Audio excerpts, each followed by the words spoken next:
The pace of life in the UK's capital can mean energy is taken for granted. We forget how extraordinary it is.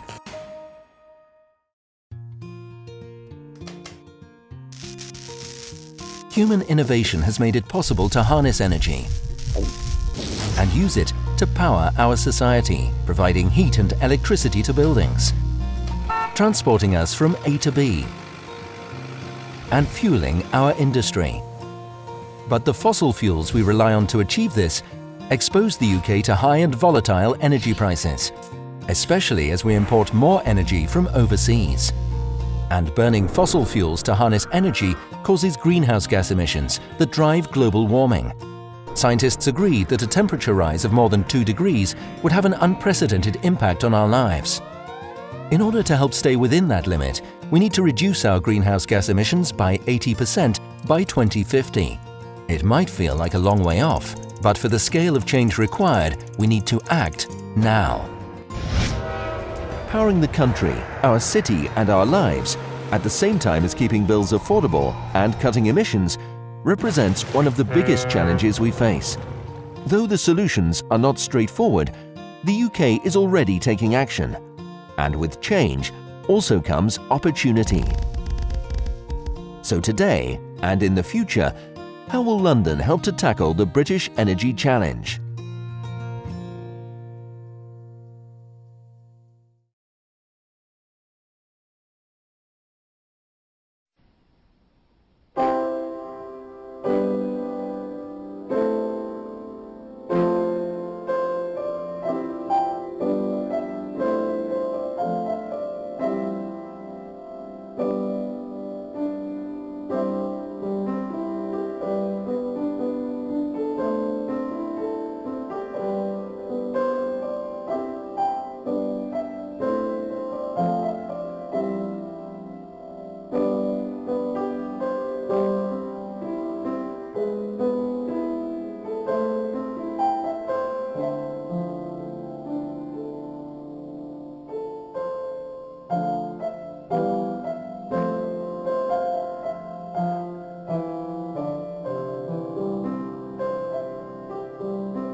Hydroelectric power plant.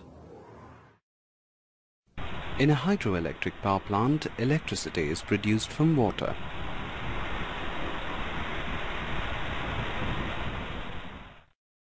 A dam is built across a large river to hold back the river water and raise its level to form a reservoir. At the bottom of the dam, there is a floodgate.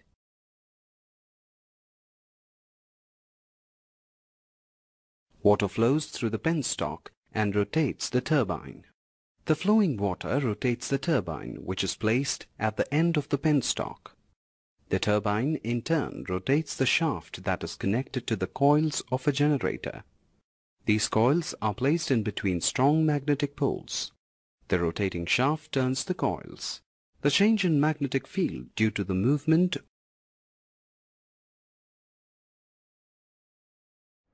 From VOA Learning English, this is the Technology Report in Special English. Tokelau is a group of small islands in the South Pacific Ocean. Officials now say they have become the world's first territory totally powered by the sun. The move to solar energy is expected to save money and ease the environmental burden of depending on imported fossil fuels. New Zealand's Foreign Affairs Minister, Murray McCully, announced the Tokelau Renewable Energy Project. He said Tokelau's 3 main atolls, or islands, now have enough solar capacity to meet all of their electricity needs. He said Tokelau had been completely dependent on diesel fuel for producing electricity. That burdened the territory with heavy economic and environmental costs. Tokelau is about halfway between New Zealand and Hawaii. The self-administering territory of New Zealand has about 1,500 citizens. Each atoll received its own solar power grid system. New Zealand officials estimate the cost of the project to be about $7 million. The last of the grids was completed earlier this month. Oil imports are a big cost in some parts of the Pacific. The move to solar power could save Tokelau about $1 million a year. One project coordinator said Tokelau would now be able to spend more on social programs to help its citizens. Other South Pacific islands are attempting similar projects. The island nations of Samoa and Tuvalu are aiming to get all of their electricity from renewable sources by 2020. The Cook Islands plan to start using solar panels and wind turbines, and houses in the South Pacific groups of islands are beginning to use solar water heaters. New Zealand's Foreign Affairs Minister adds that his country will hold a Pacific Energy Summit in March next year. For VOA Learning English, I'm Laurel Bowman.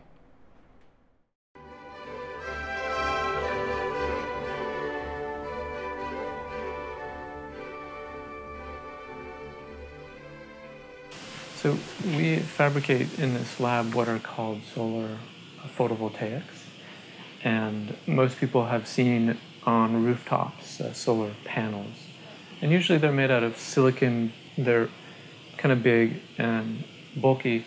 It turns out that most of the cost in setting up a solar power system is related to the fact that these panels are so heavy and difficult to bring up to the roof and affix to the roof, and sometimes you have to reinforce your roof and all this sort of stuff.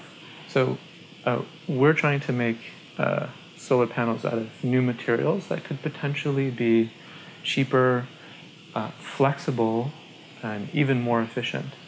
And so when the technology becomes flexible, you can in principle, make your solar cells in a warehouse type situation, a factory, and then take an entire gigantic roll and just roll it out on someone's roof in a real simple and easy way. So this, we think, will dramatically improve the availability and the cost of electricity from solar energy.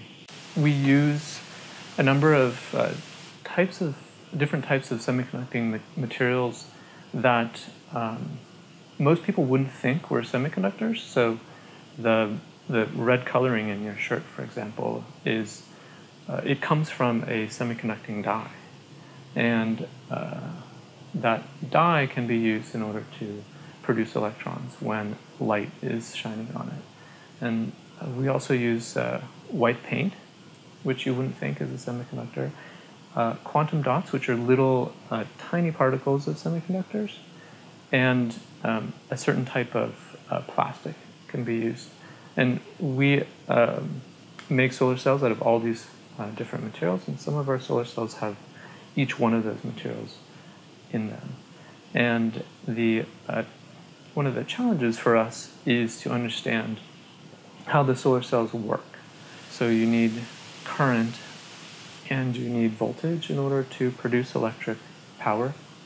And the current part is relatively easy. We've made a lot of progress in understanding how current is generated, but voltage still remains a mystery.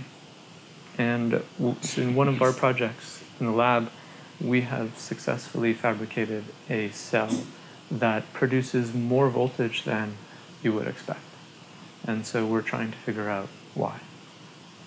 I think the entire world should be interested in our research findings. So what's interesting about the energy market is that it's a global market, and energy is bought and sold as a commodity, and same with solar panels. So, for instance, if you are able to bring the cost down of your solar panels and you're selling it on the global market, you can reduce the cost of solar energy everywhere for everyone. And the trick is to be able to bring the cost down below fossil fuels, below the cost of fossil fuels, and thereby making them obsolete. And so I think this is our opportunity to introduce flexible solar into the market and really reduce the cost of solar way below that of fossil fuels. Even today in Texas, solar PV is cheaper than any other form of energy. But we want that to happen everywhere in the world.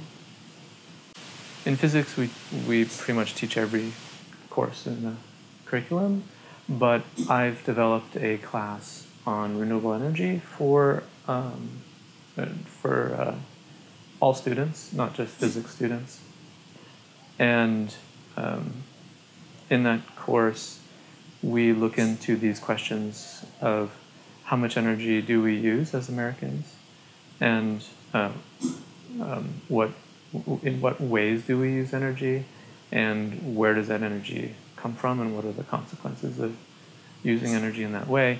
And then we also look into what types of renewable energy sources are available, and so we attempt to figure out whether we can live entirely off of renewable energy and completely free of fossil fuels.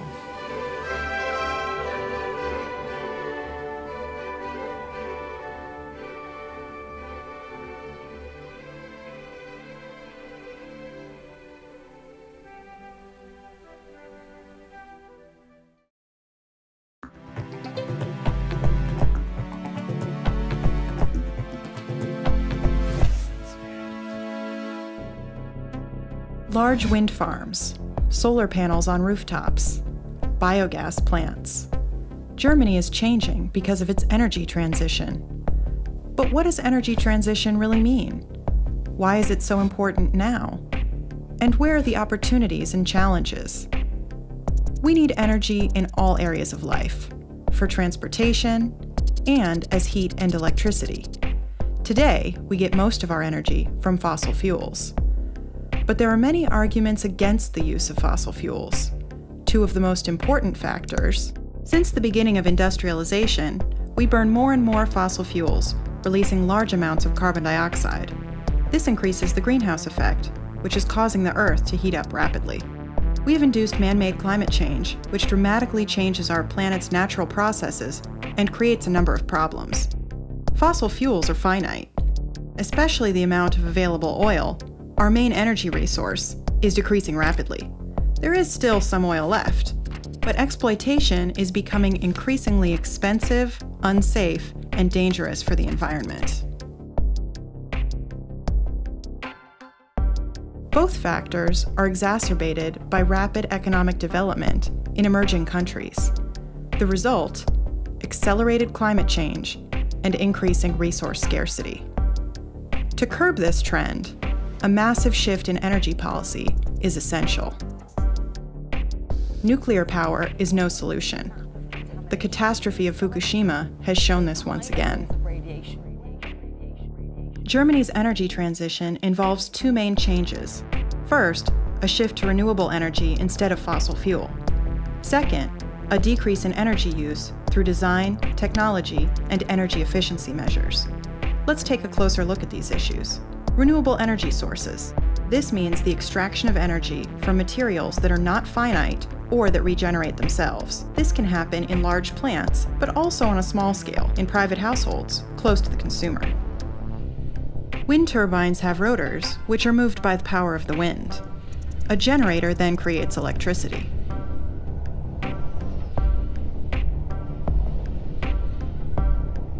Similar to wind power, in hydroelectric power stations, kinetic energy drives a generator, which produces electricity. Wave and tidal power plants use the natural movement of the sea. There are two major forms of solar energy. Solar collectors heat a transmission medium with the sun's energy. On a small scale, this includes hot water heaters for individual households. On a large scale, concentrated solar power plants produce electricity. Solar photovoltaic cells convert the sun's rays directly into electricity. These systems are often installed on rooftops. Geothermal energy can also be absorbed by collectors.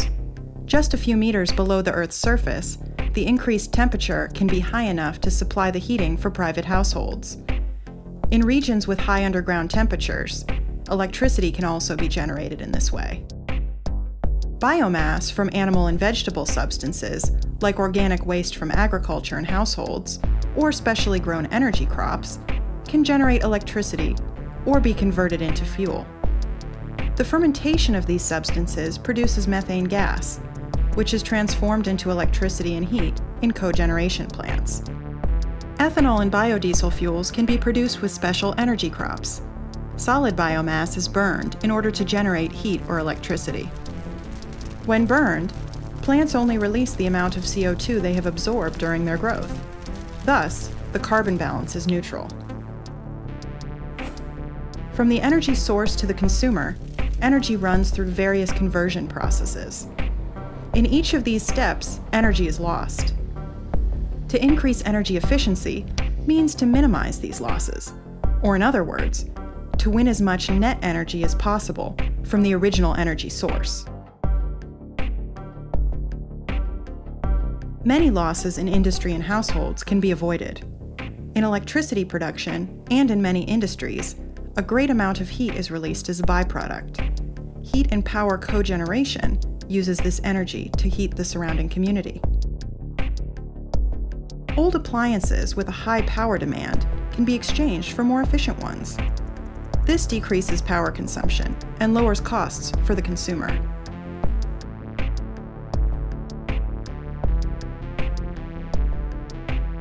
Just as important as increasing efficiency is the reduction of overall consumption.